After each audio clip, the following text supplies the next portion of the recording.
हर किसी को चौंकाता है पारस पत्थर का ये रहस्य।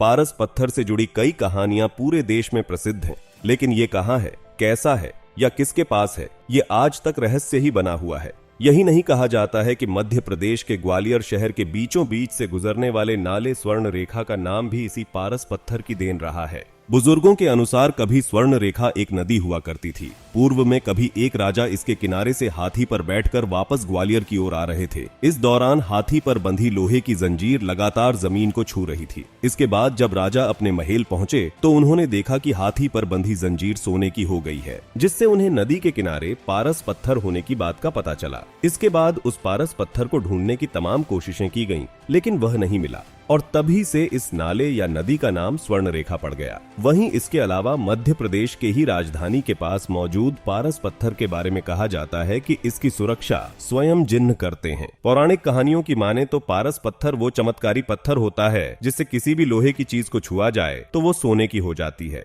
माना जाता है कि भोपाल से करीब 50 किलोमीटर दूर एक ऐसा किला है जहां पारस पत्थर मौजूद है। सिर्फ इतना ही नहीं, ये बात भी इलाके में काफी मशहूर है कि इस कीमती पत्थर की रखवाली कोई और नहीं बल्कि जिन्न करते हैं। इस किले का नाम है रायसेन किला। दरअसल 12वीं सदी में निर्मित यह किला रायसेन मध्य प्रदेश का एक प्रमुख आकर्षण है। पहाड़ी की चोटी पर इस किले के निर्माण के बाद रायसेन को इसकी पहचान बलुआ पत्थर से बना हुआ यह किला प्राचीन वास्तुकला और गुणवत्ता का एक अद्भुत प्रमाण है, जो इतनी शताब्दियां बीत जाने पर भी शान से खड़ा हुआ है। माना जाता है कि इसी किले में दुनिया का सबसे पुराना वाटर हार्वेस्टिंग सिस्टम भी है। इस किले पर शेरशाह सूरी ने भी शासन किया था। कहा जाता है यहाँ की राजा राजसेन के पास पारस पत्थर था, जिसे किसी भी चीज को छुला भर देने से वह सोने की हो जाती थी। कहा जाता है कि इसी पारस पत्थर के लिए कई युद्ध भी हुए। जब यहाँ के राजा राजसेन हार गए तो उन्होंने पारस पत्थर को एक तालाब में फेंक दिया, जो किले के अंदर ही है। किंवदंतियों के अनुसार पारस पत्थर के लिए युद्ध में राजा की मौत हो गई,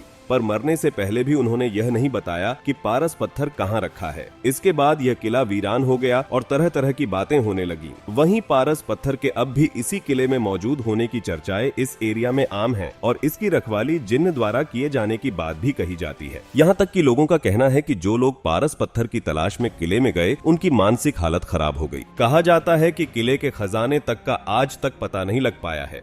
इसकी तलाश में आज भी किले में रात में गुनिया, एक तरह से तांत्रिक की मदद से खुदाई होती है। दिन में जो लोग यहाँ घूमने आते हैं, उन्हें कई जगह तंत्र क्रिया और खोदे गए बड़े बड़े गड्ढे भी दिखाई देते हैं। पारस के पत्थर और जिन्न को लेकर अब तक कोई ऐसा सबूत हाथ नहीं लगा है कि पुरातत्व विभाग इस पर कोई कदम उठाए। इसके अलावा मध्य प्रदेश के ही पन्ना जिले में जहां हीरे की खदान है, कहा जाता है कि वहां से 70 किलोमीटर दूर दनवारा गांव के एक कुएं में रात को रोशनी दिखाई देती है। लोगों का मानना है कि कुएं में पारस मणि है। पारस मणि की खासियत ये है कि इसके एक स्पर्श से लोहे की कोई भी वस्तु सोने में तब्दील हो जाती है। यहाँ के कुछ लोगों का मानना है कि यह मणि आज भी इस कुएं में मौजूद है, जिसकी वजह से रात में यहाँ रोशनी दिखाई देती है। वहीं कुछ लोग ऐसे भी हैं जो इसे देखने का दावा करते हैं। इसके अलावा राजगौड़ वंश की समृद्धि, शक्ति और वैभव का प्रतीक रहा नरसिंहपुर का चौगान या चौरागढ़ के किला में भी एक पारस पत्थर वाला तालाब है, जिसके बारे में कहा जाता है कि किला के अंदर बने इस तालाब में एक पारस पत्थर है,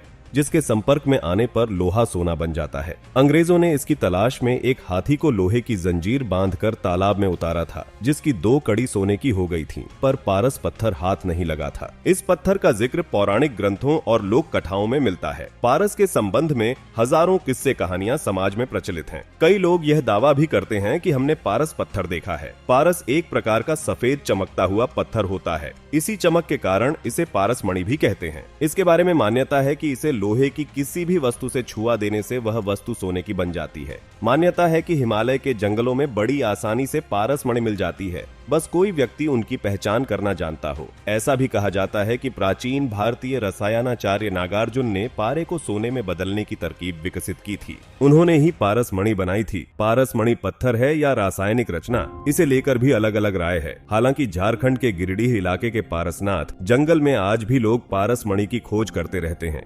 दोस्तों, कैसी लगी हमारी ये रहस्यमय वीडियो? ऐसी ही रहस्यमय वीडियोस और देखने के लिए हमारे YouTube चैनल को सब्सक्राइब कर दीजिए। अगर आपको ये रहस्य अच्छा लगे तो अपने दोस्तों के साथ शेयर करें। अगला वीडियो किस टॉपिक पे चाहिए, नीचे कमेंट करके जरूर बताएं।